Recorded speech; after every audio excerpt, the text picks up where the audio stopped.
Well, welcome to the Newman Center here. I'm Father Blazek. I work with Father Pat Marshall here, and we've been here at UIC 700 Morgan Street for many, many years, since the 70s.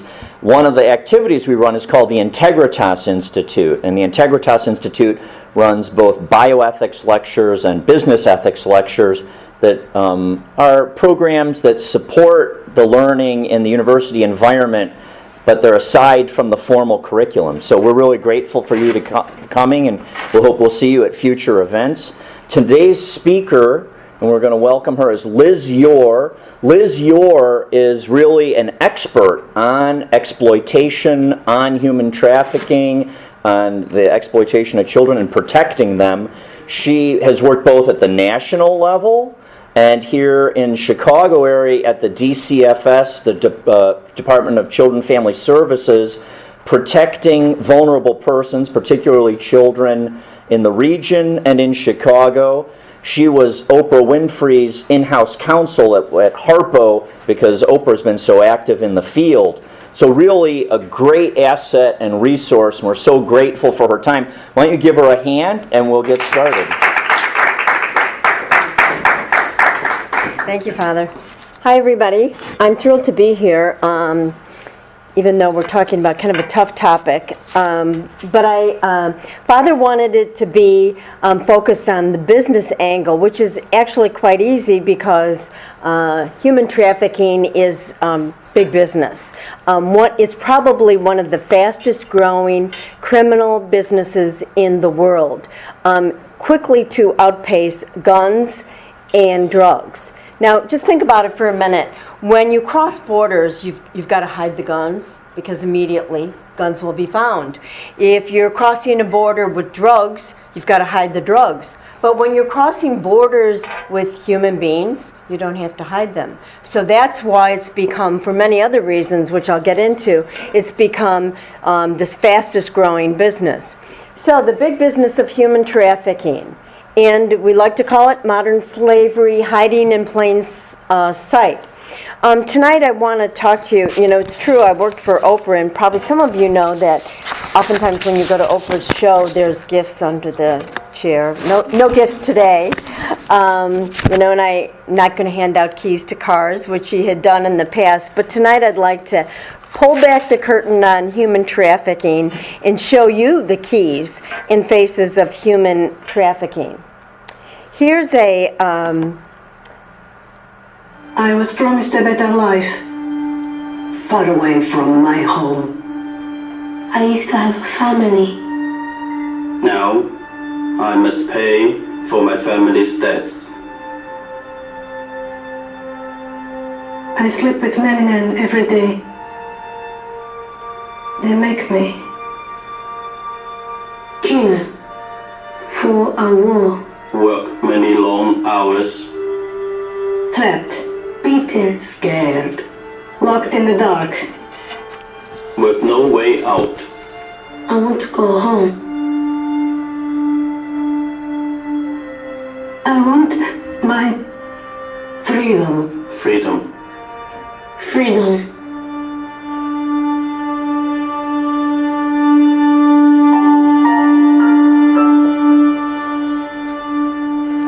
Well, many of you probably recognize the actress Emma Thompson in the many, many voices, men, women, and children of human trafficking. And I think that public service announcement captures the complexity and the many layers that are involved in human trafficking. My work in human trafficking really was a journey into Middle Earth because nothing seemed as it appeared to be. A relatively simple search for a missing child turned into an international manhunt for our trafficking victim. I worked many local cases here in Chicago, and I was told, well, this is a runaway, this child will be somewhere in the Chicago area. And oftentimes those searches began international manhunts. One in particular I recall, children who were trafficked to Ghana and to Nigeria. And looking for missing teens in the streets of Chicago, I often found when we recovered them that they had been trafficked around the world. Trafficking is all around us, but no one sees it. we see these victims, but we don't know that they're being trafficked. You know, probably you've heard it, everybody's talking about human trafficking, but few are doing anything about it. Here are some of the grim statistics, and since many of you are business students, I wanted to share with you kind of the grim reality of human trafficking around the world. There are 800,000 who are trafficked over borders every year, 1 million children trafficked in sex every year, 50% of the trafficking victims are children. It's a $32 billion global enterprise. And the entry into sex trafficking and prostitution is 12 years old. Now, because it's a concealed crime, very few people really know the statistics. Most of these are estimates, so you know during the course you may see different numbers, but there are approximately 30 million people around the world involved in human trafficking, both sex and labor trafficking. This says 30 million people are slaves, half in India. You know, much of the manufacturing in the United States, call centers are moving to India, and there's some very, very bad human trafficking, labor trafficking situations that I wanted to talk about. What is labor trafficking? Because let's first talk about labor trafficking, and then let's get into sex trafficking. There are millions of people, as you can see from these headlines, who are victims of forced labor trafficking. They're trapped in jobs, they're coerced or deceived into these jobs that they cannot leave. Labor trafficking is a term that's used by the International Labor Organization.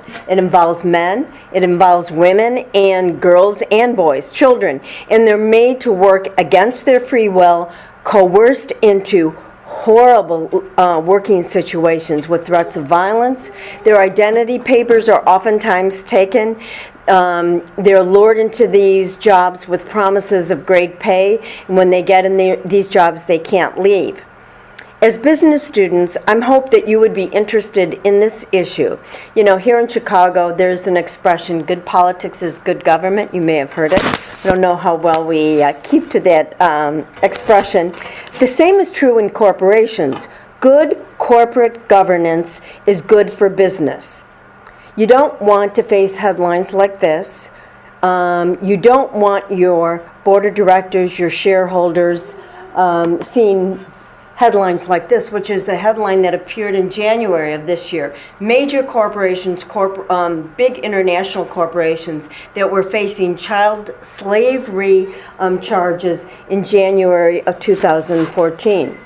So while the bottom line may be one where you don't want to look at what's really happening in these countries, but you cannot afford, as a corporate executive, to have headlines like this, because your stock will go plummeting, and before you know it, you'll be out of a job.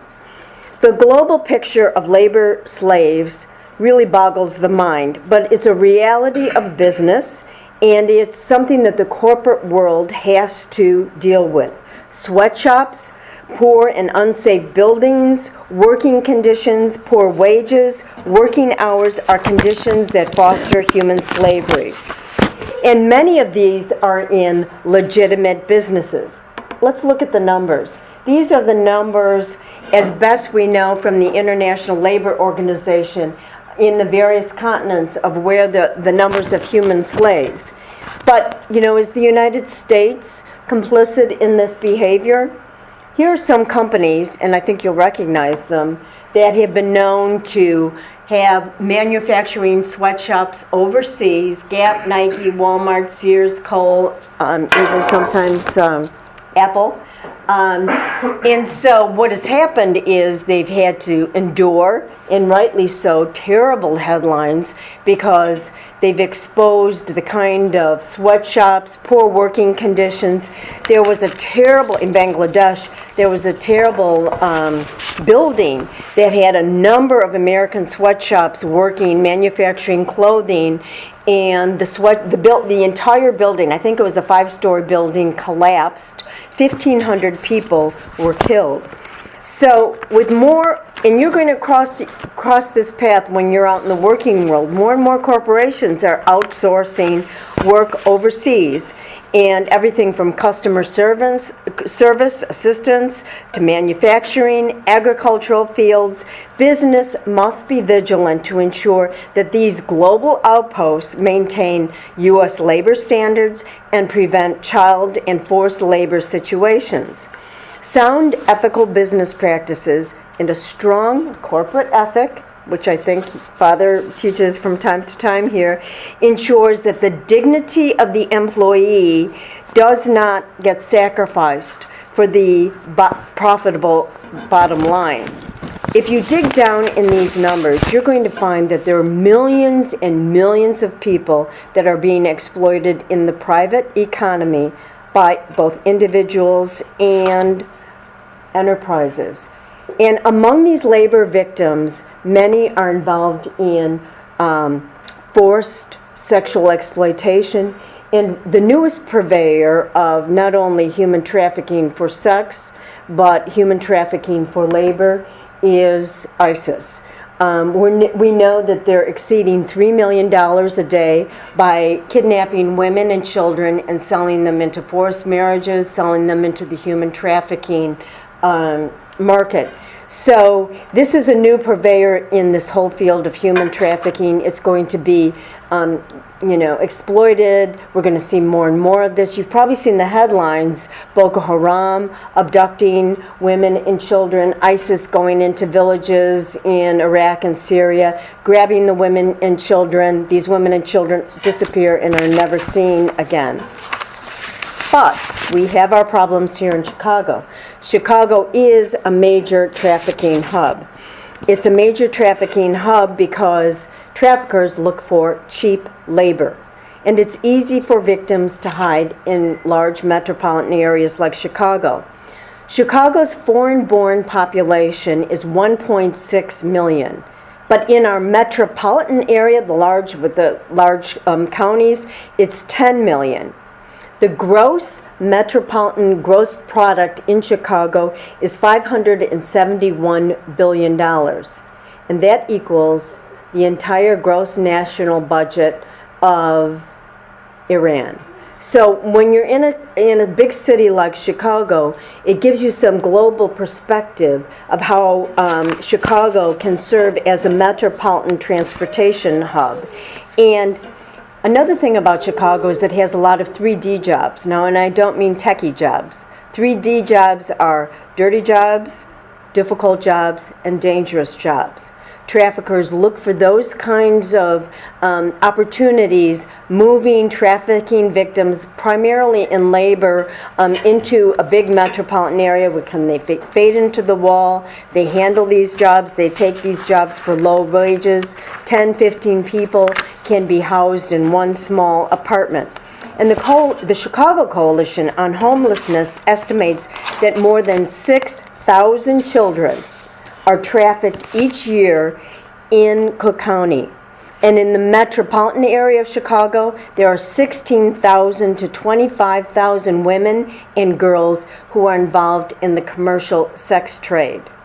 1/3 of these girls enter prostitution at age 14, 15.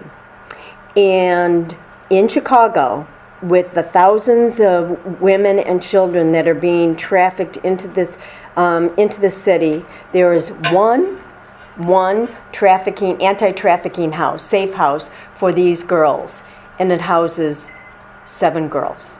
So you do the numbers. There's just no resources available to pull these kids out of trafficking, get them in a safe house, rehabilitate them, get them new jobs. So it's an enormous problem. Again, everybody's talking about it, but the concrete way to save lives, to intervene in their lives, very little is being done.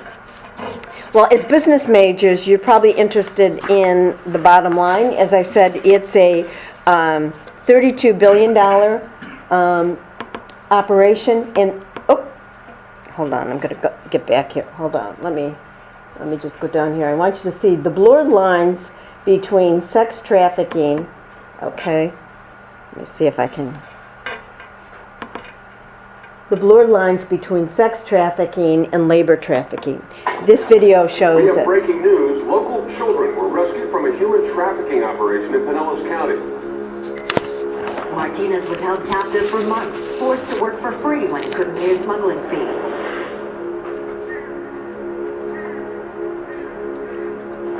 Four women rescued today from a forced prostitution operation in Treasure Island. The victims were beaten and tricked out of their money.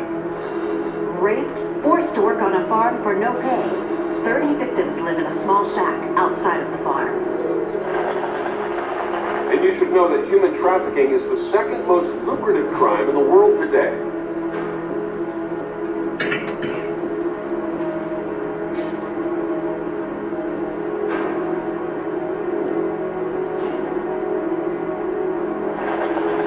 It's hard to believe that in the 21st century, slavery is still amongst us, right here in Tampa Bay. So that's a PSA public service announcement that appeared in Tampa Bay, but it could be repeated in any metropolitan area. So how does the most sophisticated, most technologically savvy country, most educated era in the civilization of time find itself, here we are, in an exploding crisis of modern slavery? How does this happen in a time in history when we are drenched in human rights, language, lingo, treaties, civil rights, laws, policy? How is it with instant global communication we can't figure out how to stop the human trafficking pandemic? The International Criminal Court says it's a crime against humanity. How is it that postmodern 2014, we've never seen so many people enslaved in human history, even more than the 400 years where there was transatlantic slave trade? The commodities involve children, men, women, and they're trafficked short distances and long distances within the United States, within small towns. There's no area that's immune from human trafficking. Children here in the United States are trafficked all over the world, all over South America, all over the East, and into Asia. They're trafficked within India, and they're trafficked to Cambodia and Russia, and Cambodians and Russians come to the United States. Here's the sad reality. There is little difference between human trafficking on the streets of the South Shore of Chicago and the southern shores of Thailand. The trafficker's goal, whether in Phnom Penh or in Peoria, is to maximize profits through the physical and mental exploitation of their victims. The answer to these questions is money, access, and, probably most importantly, demand. The face of human trafficking in the United States, the victims are oftentimes unwitting, primarily children and women against their will into prostitution, involuntary servitude, degrading and inhuman labor, debt bondage, cyber sex, pornography, false and illegal adoption, the theft and sale of newborn babies, surrogacy, illegal harvesting of and commerce of human organs. Within minutes of this very campus, there are human trafficking victims walking the streets. Human trafficking is nothing but a confounding web of contradictions. It's secret and concealed, yet it's open and notorious. Traffickers who are highly sophisticated, oftentimes in organized crime organizations, and many being two-bit street thugs who abuse and use women and exploit them and make money off of them. So let's look at this next trailer that I want to show you. It's a trailer of a documentary entitled Playground. And it's one that I was involved in. And it shows in kind of graphic detail, so prepare yourself, about what really goes on. Many of these victims are from the U.S., many are from the city of Chicago. And the title really captures the I'd say the domination of the world of the pimp as he exploits women and children in his playground.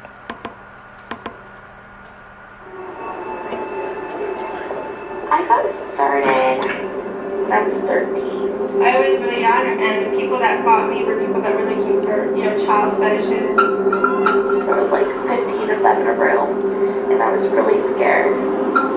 He cut me with a knife to be able to penetrate me. I was only 5. I was crying because I was scared, and he had sex with me, and that was my first time. I still had on my school uniform.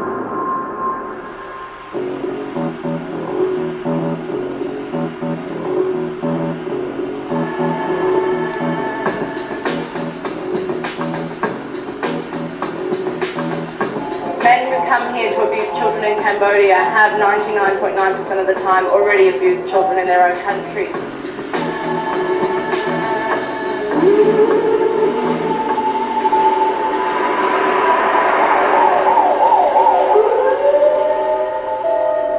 White girl in white shorts that we're all taking heads on.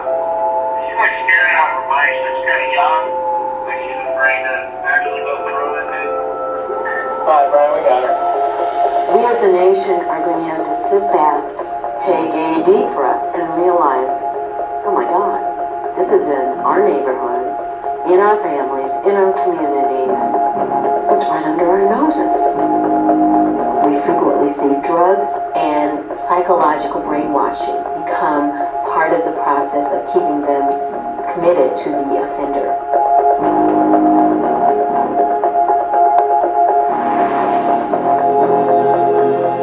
Men will actually fly into Atlanta, get on the internet, say I want a boy who has no hair on his head, no hair anywhere, I want him to look like he's 13, I want him to be no taller than 5'2", ordered, show up here, have sex, and be gone.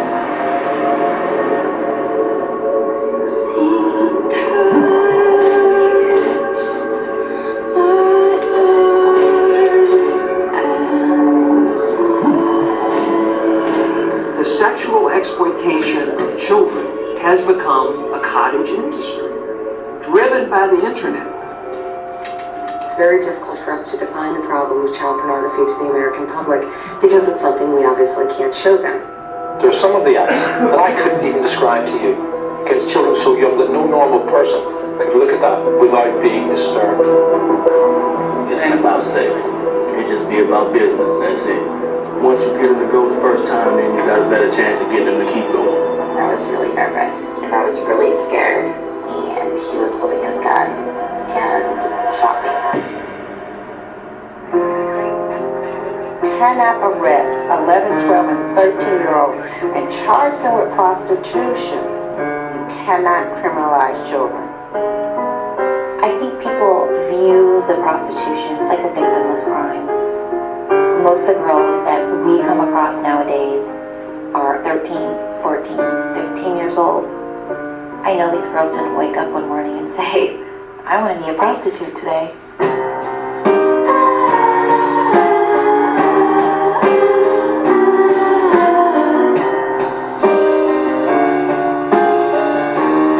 There are millions and millions of photos of children who are being sexually abused.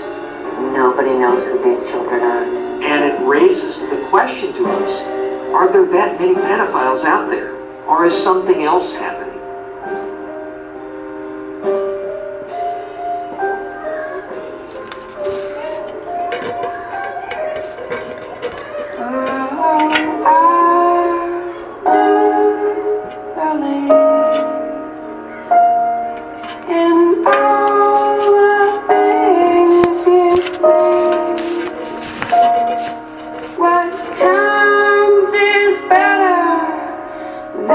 George Clooney.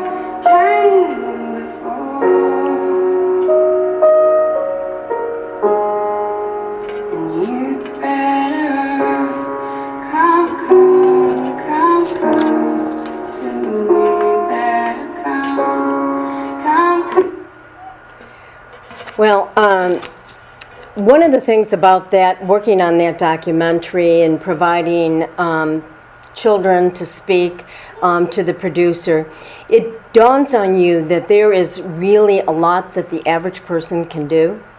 You know, here we are at a time when we can track phone calls, emails, texts, every move on our streets, but we can't seem to track human trafficking victims. We claim we can't find them. We don't have the, consensus, the will that this is something that will not be tolerated. And after today's talk, I hope that, you'll realize that in the United States, each person can make a difference.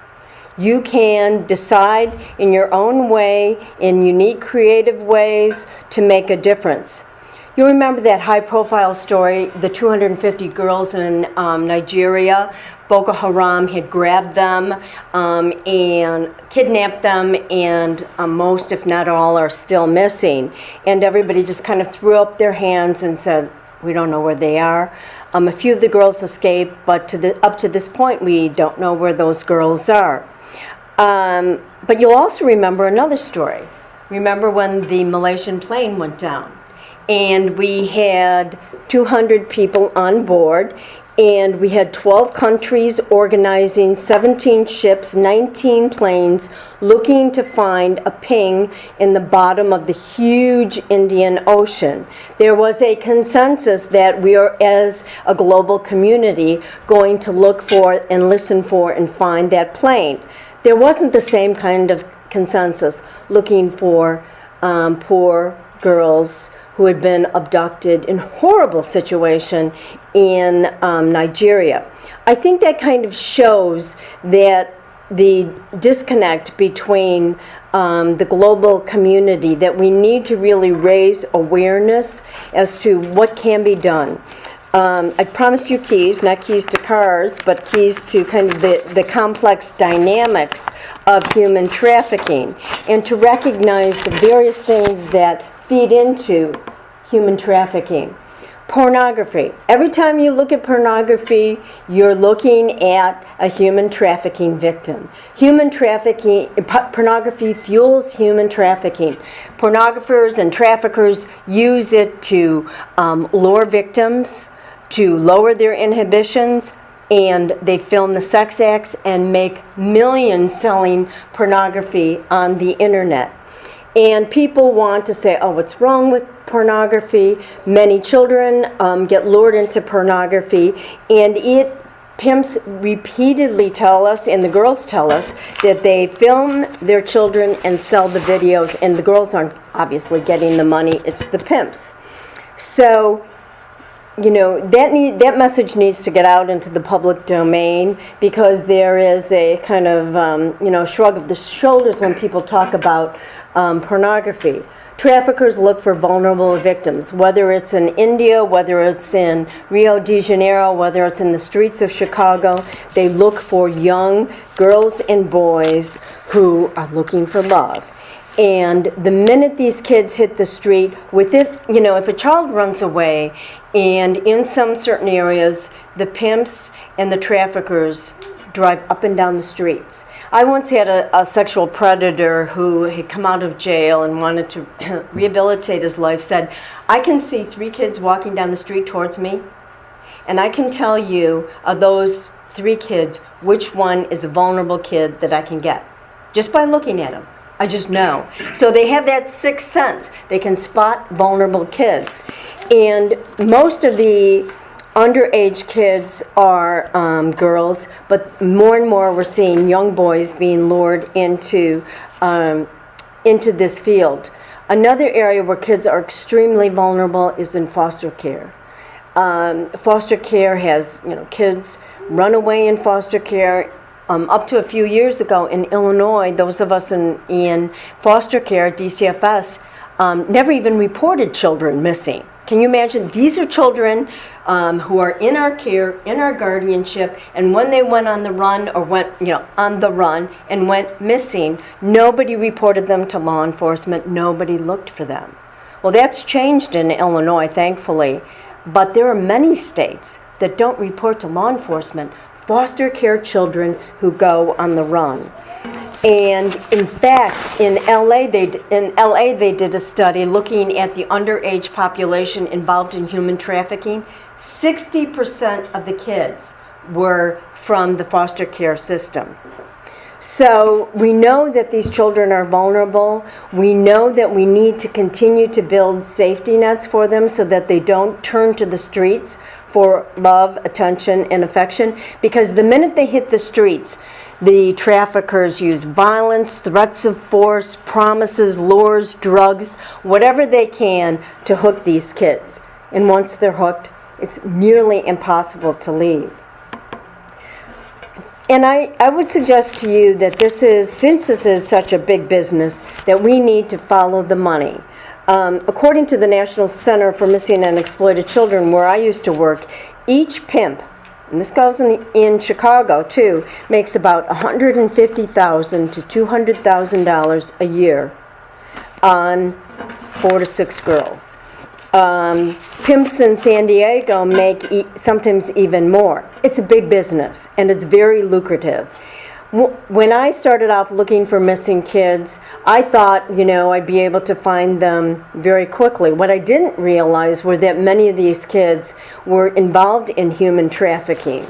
And what happens was, because there's so much money involved, we would see furs, BMWs, million-dollar homes, pocket full of cash. The girls didn't have any of these things. It was the pimps. Million-dollar homes in the southern suburbs of Chicago. It's not like Pretty Women. There'd be 5 to 6 girls who were being trafficked nightly. They would be the ones in these flea bag apartments and hotels, and the pimps would be living the lap of luxury. We once had a girl who was 12 years old and got lured into human trafficking. She was an adorable little chubby girl. And after a month, the police found her and brought her in. We didn't recognize her. She had lost 40 pounds. And when one of the investigators said, "How did you lose 40 pounds? Did they not feed you?" And her response was, "When you walk the streets for 8 hours every day, you lose 40 pounds in a month." So that's the kind of life that we're dealing with. But how do we recognize the signs? I bet, whether you knew it or not, that you probably crossed the path of a trafficked victim. They're not free to come and go as they want. Many are under 18. They're unpaid or paid very little. They work excessively long hours or unusual hours.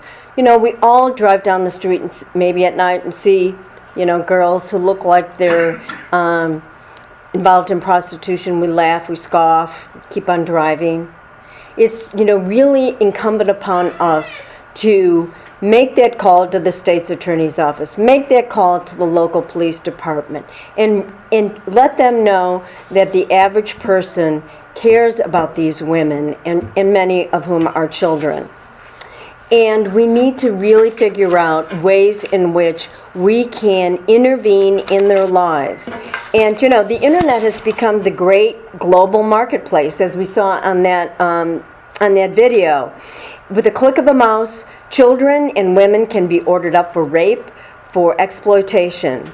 Girls are trafficked within hours around the world. Trafficked victims can also be found in legitimate businesses, such as nail salons, going into restaurants. They have an immediate marketplace to connect with their victims. In the old days, it was extremely difficult to connect with victims. Now it isn't.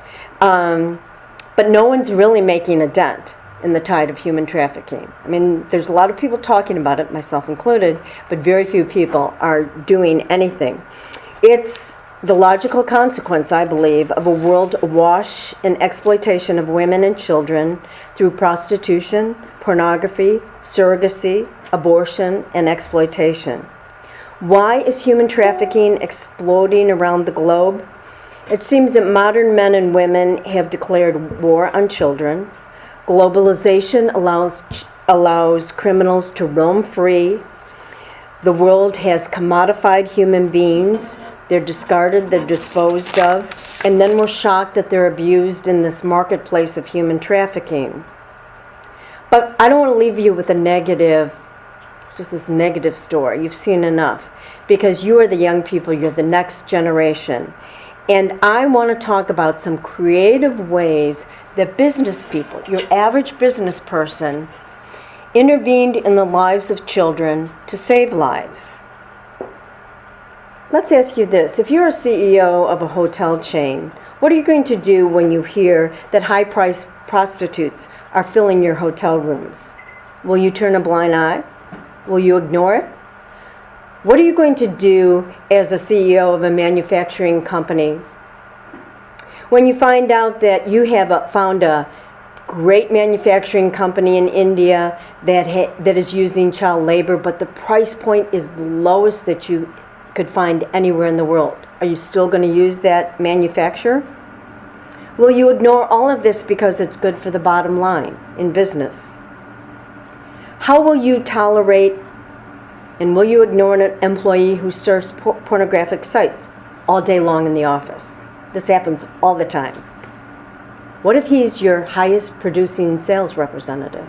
Will you still tolerate it? Will you disregard his behavior? Will you keep him on the payroll? Will you train your employees to recognize the signs of human trafficking? What if there are constant rumors in the workplace about an employee who travels to Thailand to have sex with little boys? What will you do? These are all real-life scenarios, and I'm sure that you'll face one or more of them in the business world. There are countless others. Will you ignore the signs or boldly take action? Let's play these out for a minute. If you ignore the employee who boldly surfs porn sites because he's your highest valued sales producer, you may be borrowing a major sex discrimination lawsuit by the women in the office who are complaining about the sexual harassment and a hostile work environment. Your inaction may provide an initial bump in sales because of this guy, but legal fees, settlements, bad publicity, like Cargill, like Nestle, like ADM, are far more costly in the long run. When sound ethical judgments are brought into the workplace, it's ultimately good for business and for the bottom line. Make your career choice a vocation.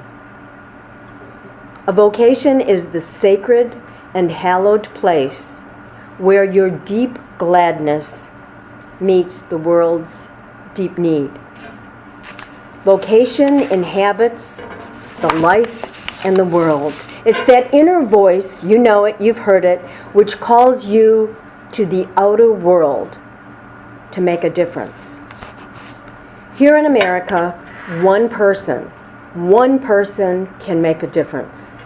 Through tragedy like John Walsh, who's went after missing children. There was no legislation. His son is probably named after 5 or 6 pieces of legislation. One man who suffered a tragedy, whose son was abducted and murdered. He was a salesman, a used car salesman. He didn't know anything about criminal law.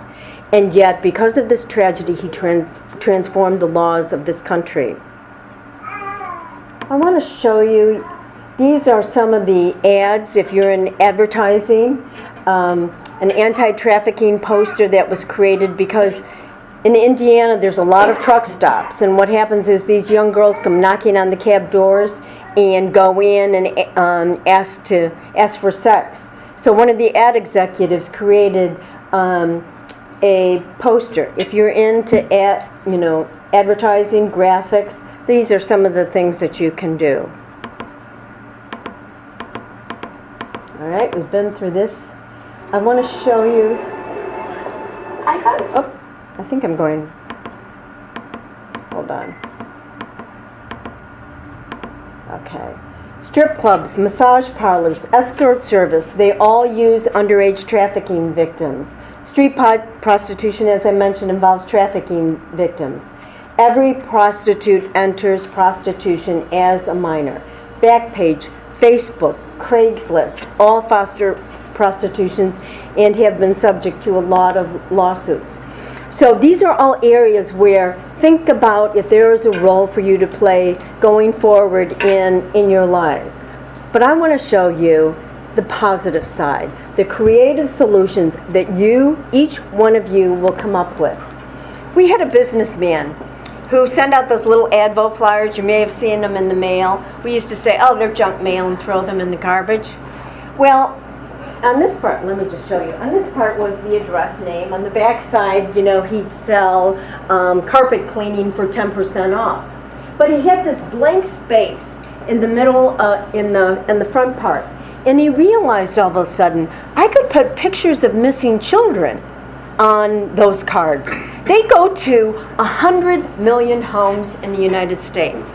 So this businessman who had what everybody would call a junk mail business decided and contacted the National Center and said, give me pictures of your missing children. I'm going to put that picture in front of 100 million homes in Chicago, or in the United States. And what happened is hundreds of children have been found because of this little piece of junk mail. And that a guy who used his vocation, a business vocation, and thought, I can make a difference. I can go the extra mile. Obviously, it cost him more money, but what has happened is that children who never would have been found were found because of him. You may have heard of age progression software.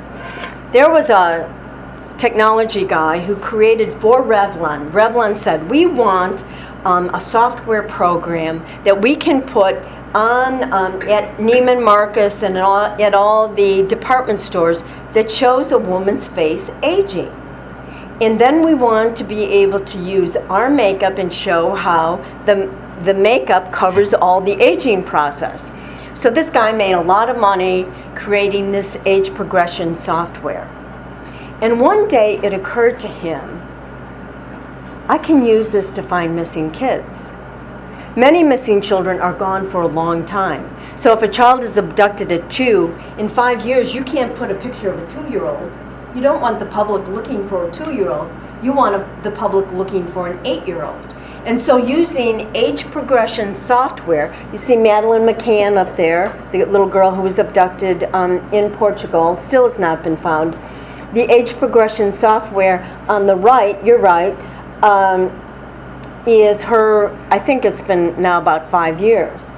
So the public, who is, by the way, the people who find missing children, the public will look for an 8-year-old girl, not a 3-year-old girl. Here's Jacob Wetterling down below, who was 11 when he went missing. He's been gone for 25 years. This is his face, now age progressed into his 30s. Again, here is an average person, wasn't in law enforcement, didn't know much, but thought, I can use my talent, my skill, my business to solve human problems. And age progression pictures, because we have the American public looking at that picture, and because it's been so successful, 900 children have been found using this software. J.C. Lee Duggard, who, this is her age progression picture. That is her real picture on the cover. And you know, in the United States, one person can make a difference. It's what's great about this country. And what I wanted to urge you as you embark on this new and exciting life as businessmen, professionals, businesswomen in the workplace, I challenge you to create novel strategies, programs, initiatives, products even, to prevent human trafficking and to rescue victims. I guarantee you that you will get more happiness and satisfaction out of doing this kind of work than oftentimes many of the widgets that you make. You're on the threshold of an amazing journey to serve humanity. This adventure that you're going to take is full of surprises and challenges. So here's my wish for you, in the words of my favorite poem and one of my favorite poets, Robert Service. Carry on, carry on. Fight the good fight and true. Believe in your mission. Greet life with a cheer. There's big work to do, and that's why you're here. Carry on, carry on. Let the world be better for you, and at last, when you die, let this be your cry. Carry on, my soul, carry on. There's big work to do. fight the good fight, and be true. Thank you.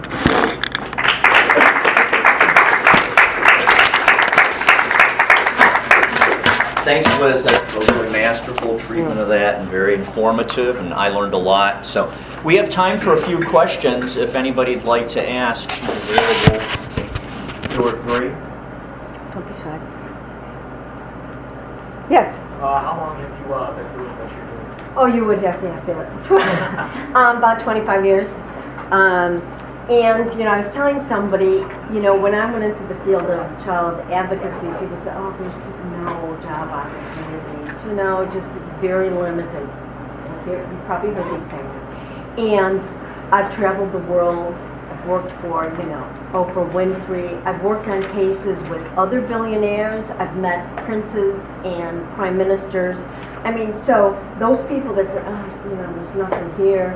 But most importantly, I mean, the highs of, I mean, going to O'Hare and finding kids who'd been missing for 4 years. I mean, no big award settlement could ever, you know, undo the high that I had in finding missing kids. So 25 years, and it's been a real joy, and, you know, it's obviously very frustrating, and many kids that I haven't found, and some sad stories, but the ones that I have, it's been great. Yes, please. Yes. So you mentioned some things we can do individually, but what about different countries or maybe even different states that have more progressive policies? Yeah, let me give you some organizations. Could you restate the question? Sure. What can be done individually in other states, in other organizations, overseas, other countries? There are a lot of international organizations, not a lot, there's some good international organizations. There's one called ECPAT, E-C-P-A-T. It's End Child Prostitution and Tourism or something like that. They're all over the world. They're also in the United States. The Polaris Project is one that is very good. There's the International Justice Mission, which actually you work in foreign countries, a lot in Thailand. You know, you're literally working with the Thailand police in rescuing women and children. There's Salvation Army, State's Attorney, U.S. Attorney here in Chicago. He has a big task force. And so, you know, there's a lot of work that can be done. There's just nothing, you know, we need the energy of young people to think of creative ways to intervene in their lives. There's, I mean, 7 beds in Chicago. I mean, when you think of this, a safe home that only has 7 beds, and we have thousands of victims. It's crazy. You know, there's, you know, I'm sure people involved in Peace Corps, the UN, there's several organizations, you know, are involved, but those are kind of the ones that I'm familiar with and trust. You know, quite frankly, there's a million kind of nonprofits that pop up, you know, but those are the ones that are really doing the work of intervening in lives and making a difference. You know, not just getting the word out and doing more. Being foster parents, you know, at some point, you know, is incredible. You know, we need good foster parents.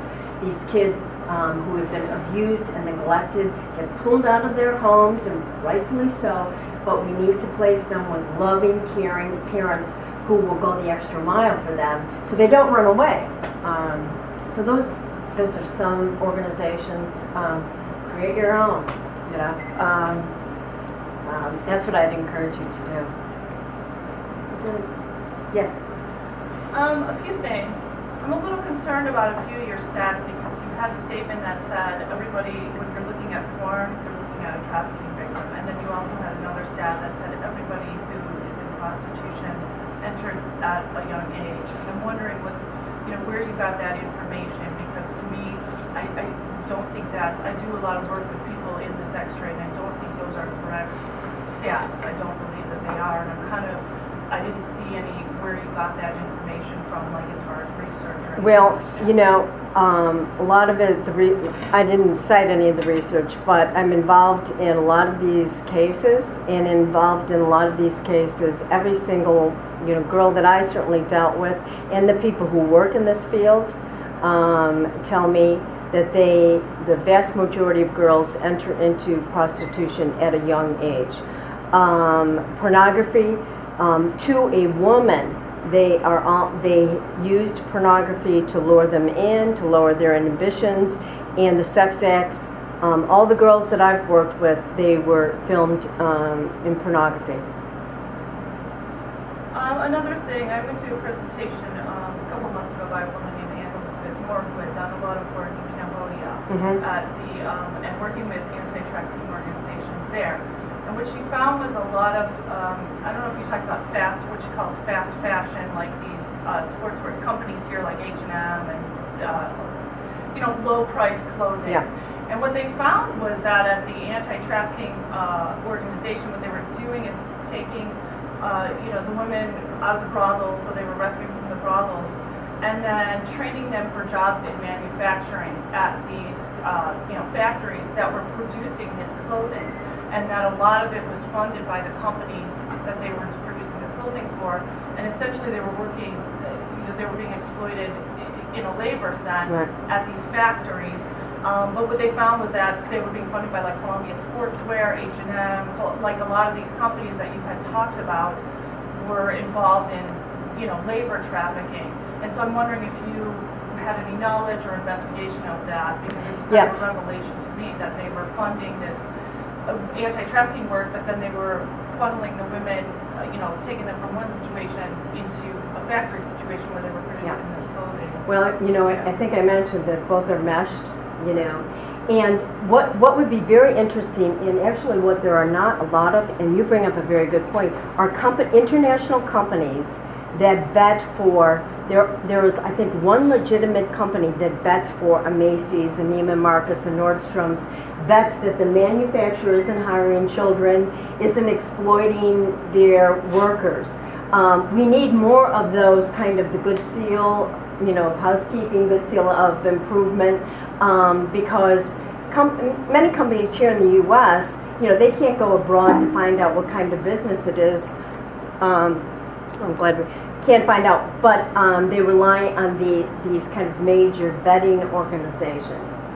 So there's a lot of work to be done in that. But yeah, the enmeshment of labor and trafficking is one that's very troubling.